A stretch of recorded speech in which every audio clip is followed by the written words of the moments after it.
Hi friends, welcome to Vetrikani. என்னடா ஆளவே காண வீடியோ போட்டு ரொம்ப நாளாச்சு, ஒரு டெய்லி கரண்ட் அஃபேர்ஸ் அப்லோட் பண்ண மாட்டேங்கிறாரு அப்படின்னு சொல்லி யாரும் நினைக்க வேணாம். சில பல வேலையின் காரணமாக அந்த மாதிரி ஆகிப்போச்சு.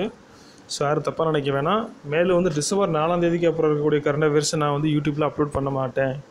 ஏன் அப்படின்னா, நான் வந்து ஜனவரிலேருந்து day by day current affairs யூடியூப்பில் அப்லோட் பண்ணிக்கிறேன். என்னோடய வாட்ஸ்அப் குரூப்பில் இருக்கவங்களுக்கு நான் வந்து பிடிஎஃபை வந்து day by day current affairs வந்து தந்துடுவேன். சரிங்களா? இப்போ வந்து டிசம்பர் 4 வரைக்கும் இந்த யூடியூப்பில் அப்லோட் பண்ணேன். 5 11 வரைக்கும் இப்போ ரீசெண்டாக வந்துட்டு பார்த்தீங்கன்னா வாட்ஸ்அப் குரூப்பில் ஷேர் பண்ணியாச்சு. ஸோ இந்த மாதத்துடைய எண்டு வரைக்கும் நான் வாட்ஸ்அப்பில் ஷேர் பண்ணிடுவேன். யூடியூப்பில் அப்லோட் பண்ணுற மாதிரி ஐடியா எனக்கு இல்லை. 2019 நான் ஸ்டார்ட் பண்ணிக்கிறேன். சரிங்களா? சொல்லிட்டேன். அதுக்கப்புறம் வந்து என்ன அப்படின்னா, Z1 கரண்ட் அஃபேர்ஸ், இதில் வந்து 33 கரண்ட் அஃபேர்ஸ் இருக்குது. அது என்ன Z1? ஏற்கனவே நான் வந்து பார்த்தீங்கன்னா கட்டாயம் 1 கட்டாயம் 2 அப்படின்னு சொல்லிட்டு ஒரு 14 வரைக்கும் யூடியூப்பில் போட்டிருந்தேன். அதே மாதிரி 100 கட்டாயம் வந்து நான் பிடிஎஃப் வந்து குரூப் 2 எக்ஸாமுக்கு ஒரு 4-5 நாளைக்கு முன்னாடியே வந்து ஷேர் பண்ணிட்டேன். சரிங்களா? எதுலன்னா வாட்ஸ்அப் குரூப்பில் இருக்கிற நண்பர்களுக்கு. ஸோ இது வந்து என்ன Z1 கரண்ட் அஃபேர்ஸ்னால் என்ன, இதில் நம்ம எதை பற்றி பார்க்க போகிறோம், என்ன பார்க்க போகிறோம் அப்படிங்கிற பற்றி சின்ன ஒரு டெஃபினிஷன். 2019 கிட்ட நம்ம இருக்கோம். 2019 வரப்போகுது. சரிங்களா? 2019 நம்ம வந்துட்டு அப்படின்னா டே பை டே கரண்ட் அஃபேர்ஸையும் நம்ம பார்க்க வேண்டிய வரும். அதுவும் வரக்கூடிய நடப்புகளுக்கும் தேவைப்படும். ப்ளஸ் பழைய கரண்ட் அஃபேர்ஸ் நம்ம விட்டுறக்கூடாது. ஏன்னா நமக்கு பழசும் தேவை. இனி வரக்கூடிய போட்டித் தேர்வுகளில் பழைய கரண்ட் அஃபேர்ஸ் கேட்க மாட்டாங்க அப்படின்னு நம்ம நினைக்கவே கூடாது. அதாவது 4 வருஷத்துக்கு ஒரு தடவை நடக்கக்கூடிய முக்கியமான விளையாட்டுகள், காமன்வெல்த், இந்த மாதிரி விளையாட்டுகள் எல்லாமே வந்துட்டு போயிடுச்சு. ஸோ அதில் வந்துலாம் கேட்குறதுக்கு அதே சான்ஸ் இருக்குது. ஸோ அதனால் வந்துட்டு பழைய கரண்ட் அஃபேர்ஸையும் நம்ம விடக்கூடாது அப்படிங்கக்கூடிய ஒரு கணக்காக வச்சு நம்ம Z அப்படிங்கிற current அஃபேர்ஸில் Z1, Z2, Z3, Z4, Z5 இந்த மாதிரி Z100 வரைக்கும் பார்க்கலாம். அதில் வந்துட்டு ஒவ்வொரு டாப்பிக்லேயும் 33 கொஸ்டின் இருக்கும். ஒவ்வொரு Z கரண்ட் அஃபேர்ஸ்லேயும் 33 கொஸ்டின். எதெல்லாம் எனக்கு முக்கியமானதுன்னு எனக்கு தோணுச்சோ அதெல்லாம் நான் எடுத்து வச்சுருக்கிறேன். சரிங்களா? அதனால் நீங்கள் 2019 ஸ்டார்ட் ஆனதுலேருந்து நீங்கள் வந்து புதுசும் பார்த்த மாதிரி இருக்கும். பழசையும் நீங்கள் வந்து ஒரு தடவை கொஞ்சம் அனலைஸ் பண்ணி பார்க்குறதுக்கு கொஞ்சம் இந்த வீடியோஸ் வந்து யூஸ்ஃபுல்லாக இருக்கும். சரிங்களா? அதனால் நீங்கள் மறக்காமல் இதே நீங்கள் ஃபாலோ பண்ணிங்கன்னா உங்களுக்கு ரொம்ப யூஸ்ஃபுல்லாக இருக்கும் நான் நம்புகிறேன். வாங்க வீடியோஸ்க்குள்ளே போகலாம். உலகின் மிக உயரமான ஒற்றுமை சிலையை வடிவமைத்த இந்திய சிற்பி யார்? உலகின் மிக உயரமான ஒற்றுமை சிலையை வடிவமைத்த இந்திய சிற்பி வந்து யார் அப்படின்னு கேட்குறாங்க. ஆன்சர் வந்துட்டு பார்த்தீங்கன்னா ஆப்ஷன் 7க்கு இருக்கக்கூடிய ராம் வி சுதார் அப்படிங்கிறவர். இது வந்து பார்த்திங்கன்னா சுதார் அப்படின்னு சொல்கிறாங்க. சில இதில் வந்து சுல்தார் அப்படின்னு சொல்கிறாங்க இவருடைய பேர். சரிங்களா? ஆனால் ராம் வி சுதார் அப்படிங்கிறவர் தான் உலகில் இருக்கக்கூடிய மிக உயரமான ஒற்றுமை சிலையை வடிவமைத்த இந்திய சிற்பி. சரிங்களா? 2வது கேள்வி, 2018 உலக விவசாய தலைமை உச்சி மாநாடு எங்கு நடைபெற்றது? 2018 உலக விவசாய தலைமை உச்சி மாநாடு வந்து எங்கு நடைபெற்றுச்சு அப்படின்னு கேட்குறாங்க. ஆன்சர் வந்து பார்த்தீங்கன்னா ஆப்ஷன் சியில் இருக்கக்கூடிய புதுடெல்லி. சரிங்களா? ஆப்ஷன் சியில் இருக்கக்கூடிய புதுடெல்லி. 3வது, 2018ஆம் ஆண்டின் எளிதாக வணிகம் செய்ய ஏதுவான நாடுகள் பட்டியலில் இந்தியாவின் தரநிலை என்ன?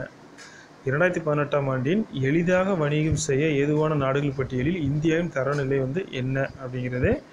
இது வந்து பார்த்திங்கன்னா ஆன்சர் வந்து ஆப்ஷன் பியில் இருக்கக்கூடிய 77. சரிங்களா? அதுக்கடுத்து நெக்ஸ்ட்டு 4வது, தமிழகத்தில் எப்போது லோக் ஆயுக்தா அமைப்பை செயல்பாட்டுக்கு கொண்டு வர வேண்டும் என்று உச்சநீதிமன்றம் அண்மையில் உத்தரவு ஒன்றை பிறப்பித்தது? அதாவது தமிழகத்தில் எப்போ லோக் ஆயுக்தா அமைப்பை வந்து செயல்பாட்டுக்கு கொண்டு வரணும் அப்படின்னு சொல்லிட்டு உச்சநீதிமன்றம் வந்து சொன்னாங்க அப்படின்னு சொல்லிட்டு வந்து கேட்குறாங்க. இதுக்கு என்ன ஆன்சர் அப்படின்னு பார்த்தீங்கன்னா 2019 பிப்ரவரி 1. சரிங்களா? 2019 பிப்ரவரி 1. அதுக்கடுத்து 5வது, உலக சுகாதார அமைப்பானது அண்மையில் இந்தியாவில் எத்தனை சதவீத மலேரியா குறைந்துள்ளதாக தெரிவித்துள்ளது? உலக சுகாதார அமைப்பானது அண்மையில் இந்தியாவின் எத்தனை சதவீத மலேரியா குறைந்துள்ளதாக தெரிவித்துள்ளது? ஆன்சர் வந்துட்டு பார்த்தீங்கன்னா ஆப்ஷன் ஏயில் இருக்கக்கூடிய 24%. சரிங்களா? ஆப்ஷன் ஏயில் இருக்கக்கூடிய 24%. அதுக்கடுத்து 6வது கொஸ்டின், இந்தியாவின் முதல் வெள்ள முன்னறிவிப்பு மற்றும் முன்னெச்சரிக்கை முறையை அறிமுகம் செய்துள்ள இடம் எது? இந்தியாவின் முதல் வெள்ள முன்னறிவிப்பு மற்றும் முன்னெச்சரிக்கை முறையை அறிமுகம் செய்துள்ள இடம் எது? ஆன்சர் வந்துட்டு பார்த்தீங்கன்னா ஆப்ஷன் பியில் இருக்கக்கூடிய கொல்கத்தா. சரிங்களா? அதுக்கடுத்து 7வது, 2018ஆம் ஆண்டுக்கான உலக பசி அட்டவணையில் இந்தியாவின் இடம் என்ன? 2018ஆம் ஆண்டுக்கான உலக பசி அட்டவணையில் இந்தியாவின் இடம் என்ன? ஆன்சர் வந்துட்டு பார்த்தீங்கன்னா ஆப்ஷன் சியில் இருக்கக்கூடிய 103வது இடம். ஆப்ஷன் சியில் இருக்கக்கூடிய 103வது இடம். அதுக்கடுத்து 8வது, ஐநாவின் உலகளாவிய பட்டினி ஒழிப்பு திட்டத்திற்கு எந்த ஆண்டு இலக்காக வைக்கப்பட்டுள்ளது? ஐநாவின் உலகளாவிய பட்டினி ஒழிப்பு திட்டத்திற்கு எந்த ஆண்டு இலக்காக வைக்கப்பட்டுள்ளது? ஆன்சர் வந்துட்டு பார்த்தீங்கன்னா ஆப்ஷன் பியில் இருக்கக்கூடிய 2030. சரிங்களா? அதுக்கடுத்து 9வது, சர்வதேச கதை சொல்லிகள் விழா 2018 எங்கு நடைபெற்றது? சர்வதேச கதை சொல்லிகள் விழா 2018 எங்கு நடைபெற்றது? ஆன்சர் வந்துட்டு பார்த்தீங்கன்னா ஆப்ஷன் ஏயில் இருக்கக்கூடிய புதுடெல்லி. ஓகேங்களா? 10வது, உலக தமிழ் ஆராய்ச்சி மாநாடு 2019ஆம் ஆண்டு எப்பொழுது நடைபெற உள்ளதாக அறிவிக்கப்பட்டுள்ளது? உலக தமிழ் ஆராய்ச்சி மாநாடு 2019ஆம் ஆண்டு எப்பொழுது நடைபெற உள்ளதாக அறிவிக்கப்பட்டுள்ளது? ஆன்சர் ஜூலை 3 முதல் 7 வரை. ஆப்ஷன் சியில் இருக்கக்கூடிய ஜூலை 3 முதல் 7 வரை. அதுக்கடுத்து 11வது கொஸ்டின், 2018ஆம் ஆண்டுக்கான சியோல் அமைதி விருதுக்கு தேர்வு செய்யப்பட்டுள்ளவர் யார்? 2018ஆம் ஆண்டுக்கான சியோல் அமைதி விருதுக்கு தேர்வு செய்யப்பட்டுள்ளவர் யார்? ஆன்சர் வந்துட்டு பார்த்தீங்கன்னா ஆப்ஷன் ஏயில் இருக்கக்கூடிய நரேந்திர மோடி.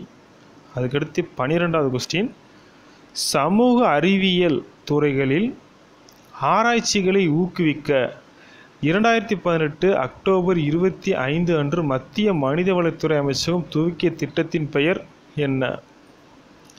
சமூக அறிவியல் துறைகளில் ஆராய்ச்சிகளை ஊக்குவிக்க 2018 அக்டோபர் 25 அன்று மத்திய மனிதவளத்துறை அமைச்சகம் துவக்கிய திட்டத்தின் பெயர் என்ன? ஆன்சர் வந்துட்டு பார்த்தீங்கன்னா ஆப்ஷன் டியில் இருக்கக்கூடிய இம்ப்ரெஸ் அப்படிங்கிறது. சரிங்களா? இது இம்ப்ரெஸ் அப்படிங்கிறது. அதுக்கடுத்து 13வது, யுனிசெஃப் இந்தியா அமைப்பினால் முதலாக இளையோருக்கான தூதராக நியமனம் செய்யப்பட்டவர் யார்? யூனிசெஃப் இந்தியா அமைப்பினால் முதலாக இளையோருக்கான தூதராக நியமனம் செய்யப்பட்டவர் யார்? ஆன்சர் என்ன அப்படின்னு பார்த்தீங்கன்னா 13. ஆன்சர் வந்துட்டு 13வது கொஸ்டினுக்கு ஆப்ஷன் பியில் இருக்கக்கூடிய ஹிமாதாஸ். சரிங்களா? இவர் தான் வந்துட்டு யுனிசெஃப் இந்தியா அமைப்பினால் முதலாக இளையோருக்கான தூதராக நியமனம் செய்யப்பட்டவர். 14வது கொஸ்டின் போகலாம். இந்தியாவில் எங்கு 2000 கோடி செலவில் பிரம்மாண்டமாக கட்டப்பட்ட சிக்னேச்சர் பாலம் அண்மையில் திறந்து வைக்கப்பட்டது? இந்தியாவில் எங்கு 2000 கோடி செலவில் பிரம்மாண்டமாக கட்டப்பட்ட சிக்னேச்சர் பாலம் அண்மையில் திறந்து வைக்கப்பட்டது? ஆன்சர் வந்துட்டு பார்த்தீங்கன்னா ஆப்ஷன் ஏயில் இருக்கக்கூடிய புதுடெல்லி. அதுக்கடுத்து 15வது கொஸ்டின் பார்க்க போகிறோம். உலக தரத்திலான இந்தியாவில் முதலாவது நீதி நகரம் எங்கு அமைக்கப்பட்டுள்ளது? உலகத்தரத்திலான இந்தியாவில் முதலாவது நீதி நகரம் எங்கு அமைக்கப்பட்டுள்ளது? ஆப்ஷன் ஏயில் இருக்கக்கூடிய அமராவதி, ஆந்திரா. அதுக்கடுத்து 16வது, இந்தியாவின் முதல் புகையில்லா மாநிலமாக உருவாகியுள்ள மாநிலம் எது? இந்தியாவின் முதல் புகையில்லா மாநிலமாக உருவாகியுள்ள மாநிலம் எது? ஆன்சர் வந்துட்டு பார்த்தீங்கன்னா ஆப்ஷன் பியில் இருக்கக்கூடிய கேரளா. சரிங்களா? அதுக்கடுத்து பார்த்தீங்கன்னா 17வது கொஸ்டின், ஒரே கூரையின் கீழ் இயங்கும் உலகின் மிகப்பெரிய விமான நிலையம் எங்கு திறக்கப்பட்டது? ஒரே கூரையின் கீழ் இயங்கும் உலகின் மிகப்பெரிய விமான நிலையமானது எங்கு திறக்கப்பட்டது? 17க்கு வந்துட்டு பார்த்தீங்கன்னா ஆப்ஷன் பியில் இருக்கக்கூடிய இஸ்தான்புல், துருக்கி நாட்டினுடன். சரிங்களா? இஸ்தான்புல். அதுக்கடுத்து போகலாம். 18, ஐசிஎஃப்ஏயின் முதலாவது உலக வேளாண் விருது யாருக்கு வழங்கப்பட உள்ளது? ஐசிஎஃப்ஏயின் முதலாவது உலக வேளாண் விருது யாருக்கு வழங்கப்பட உள்ளது? 18க்கு ஆன்சர் எம்எஸ் சுவாமிநாதன். 19, 2018ஆம் ஆண்டுக்கான புக்கர் விருதிற்கு தேர்வு செய்யப்பட்ட வட அயர்லாந்து நாட்டைச் சேர்ந்த பெண் எழுத்தாளர் அன்னா பர்ன்ஸ் எழுதிய புதினத்தின் பெயர் என்ன? ஆப்ஷன் டியில் இருக்கக்கூடிய மில்க்மேன் அப்படிங்கிறது. சரிங்களா?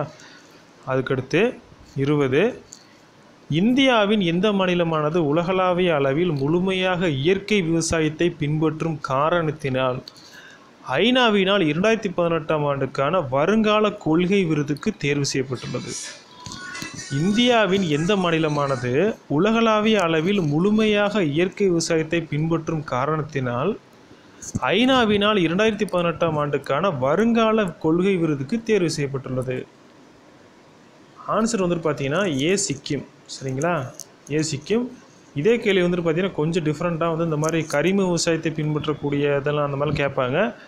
ஸோ மேட்ரு வந்து என்னென்னா இந்தியாவில் வந்துட்டு உலகளாவிய அதாவது முழுமையாக இயற்கை விவசாயம் அப்படின்னால சிக்கிம் தான் நான் வச்சுக்கோங்க. சரிங்களா? 21, செக் குடியரசில் உள்ள பிரகாவில் நடைபெற்ற சர்வதேச காது கேளாதவருக்கான ஆசிய அழகி பட்டத்தை வென்றவர் யார்? செக் குடியரசில் உள்ள பிரகாவில் நடைபெற்ற சர்வதேச காது கேளாதவருக்கான ஆசிய அழகி பட்டத்தை வென்றவர் யார்?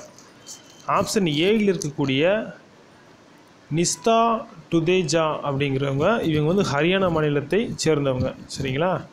ஆப்ஷன் ஏயில் இருக்கக்கூடிய நிஸ்தா டுதேஜா அப்படிங்கிறவங்க, இவங்க வந்து ஹரியானா மாநிலத்தை சேர்ந்தவங்க. அதுக்கடுத்த கொஸ்டின் நம்ம போகலாம். 22, இந்தியாவின் மிக நீளமான ஆற்றுப்பாலம் எந்த ஆற்றின் மீது கட்டப்பட உள்ளது? இந்தியாவினுடைய மிக நீளமான ஆற்றுப்பாலம் எந்த ஆற்றின் மீது கட்டப்பட உள்ளது அப்படின்னு கேட்குறாங்க. ஆன்சர் வந்துட்டு பார்த்திங்கன்னா பிரம்மபுத்திரா. சரிங்களா? ஆன்சர் வந்து பிரம்மபுத்திரா. அதுக்கடுத்து 23, 2019 WTA பெண்கள் டென்னிஸ் போட்டி எங்கு நடைபெற உள்ளது?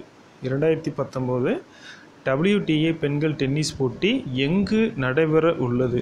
ஆன்சர் வந்துட்டு பார்த்தீங்கன்னா ஆப்ஷன் பியில் இருக்கக்கூடிய ஜப்பான் தாங்க. சரிங்களா? ஆப்ஷன் பியில் இருக்கக்கூடிய ஜப்பான். அதுக்கடுத்து இந்தியாவின் எந்த நகரில் அண்மையில் 27வது அணுப்பிளவு ஆற்றல் மாநாடு நடைபெற்றது? இந்தியாவில் எந்த நகரில் அண்மையில் 27வது அணுப்பிளவு ஆற்றல் மாநாடு நடைபெற்றது? ஆப்ஷன் ஏயில் இருக்கக்கூடிய காந்தி நகர். சரிங்களா? ஆப்ஷன் ஏயில் இருக்கக்கூடிய காந்தி நகர். அதுக்கடுத்து 25வது கொஸ்டினுக்கு போகலாம். ரயில் 18 வேகம் என்ன? மணிக்கு 190, 180, 160, 170 அப்படின்னு கேட்பாங்க. ஆனால் இதனுடைய ஸ்டாண்டர்டான வேகம் அப்படின்றது 160 தான். சரிங்களா? ஆனால் இதை பரிசோதிக்கும் போது 180 வரைக்கும் பரிசோதித்து பார்த்தாங்க. சரிங்களா? பரிசோதிக்கப்பட்டதை வந்து 160க்கு 180 வரைக்கும் பரிசோதித்து பார்த்தாங்க. இதனோட ஸ்டாண்டர்டான வேகம் அப்படின்னா 160. 26, உலகிலேயே அதிக பெண் விமானிகளை கொண்ட நாடு எது? உலகிலேயே அதிக பெண் விமானிகளை கொண்ட நாடு எது? ஆன்சர் வந்து பார்த்தீங்கன்னா ஆப்ஷன் பியில் இருக்கக்கூடிய இந்தியா தான். சரிங்களா? ஆப்ஷன் பியில் இருக்கக்கூடிய இந்தியா. 27, அண்மையில் பாம்பே மாணவர்களால் உருவாக்கப்பட்ட குழந்தைகளுக்கான முதல் ரோபோ எது? அண்மையில் பாம்பே மாணவர்களால் உருவாக்கப்பட்ட குழந்தைகளுக்கான முதல் ரோபோ எது? ஆன்சர் வந்து பார்த்தீங்கன்னா ஆப்ஷன் டியில் இருக்கக்கூடிய மிக்கோ 2 அப்படிங்கிறது. அதுக்கடுத்து 28வது கொஸ்டின் போகலாம். நில ஆவணங்கள் பற்றிய தகவல்களை மக்கள் எளிதாக பெற்றுக்கொள்ள பூசேவா திட்டம் மற்றும் பூதார் இணையதளம் ஆகியவற்றை தொடங்கிய இந்திய மாநிலம் எது? ஆன்சர் வந்துட்டு பார்த்தீங்கன்னா ஆந்திர பிரதேசம். ஆப்ஷன் பியில் இருக்கக்கூடிய ஆந்திர பிரதேசம். 29, மத்திய பழங்குடியினர் பல்கலைக்கழகம் அமைப்பதற்கு எந்த மாநிலத்திற்கு மத்திய அரசு முதற்கட்டமாக ரூபாய் 420 கோடியை ஒதுக்கியிருப்பதாக தெரிவித்துள்ளது? ஆப்ஷன் ஏயில் இருக்கக்கூடிய ஆந்திர பிரதேசம், விஜயநகரம். சரிங்களா? அதுக்கடுத்து 30, இந்தியாவில் எந்த மாநிலத்தில் முதல் முறையாக ஸ்ரீ விஸ்வகர்மா திறன் மேம்பாட்டு பல்கலைக்கழகம் துவக்கப்பட உள்ளது? ஆன்சர் வந்துட்டு பார்த்தீங்கன்னா ஆப்ஷன் சியில் இருக்கக்கூடிய பல்வால், ஹரியானா. 31, இந்தியாவின் முதல் மெத்தனால் சமையல் எரிபொருள் திட்டம் தொடங்கிய மாநிலம் எது? இந்தியாவின் முதல் மெத்தனால் சமையல் எரிபொருள் திட்டம் தொடங்கிய மாநிலம் எது? ஆப்ஷன் பியில் இருக்கக்கூடிய அஸ்ஸாம். சரிங்களா? 32, அமைதிக்கான நோபல் பரிசு வென்றவர் யார்? அமைதிக்கான நோபல் பரிசு வென்றவர் யார்? அதாவது இந்த இடத்துல வந்து 2018ன்னு போடணும். சரிங்களா? 2018க்கான அமைதிக்கான நோபல் பரிசு வென்றவர் யார் அப்படின்னு பார்த்தீங்கன்னா ஆன்சர் வந்துட்டு டெனிஸ் முக்வேஜே அப்படிங்கிறவங்க, ஆப்ஷன் டி. சரிங்களா? அதுக்கடுத்து 2018க்கான நான்சன் அகதிகள் விருது பெற்றவர் யார்? 2018க்கான நான்சன் அகதிகள் விருது பெற்றவர் யார்?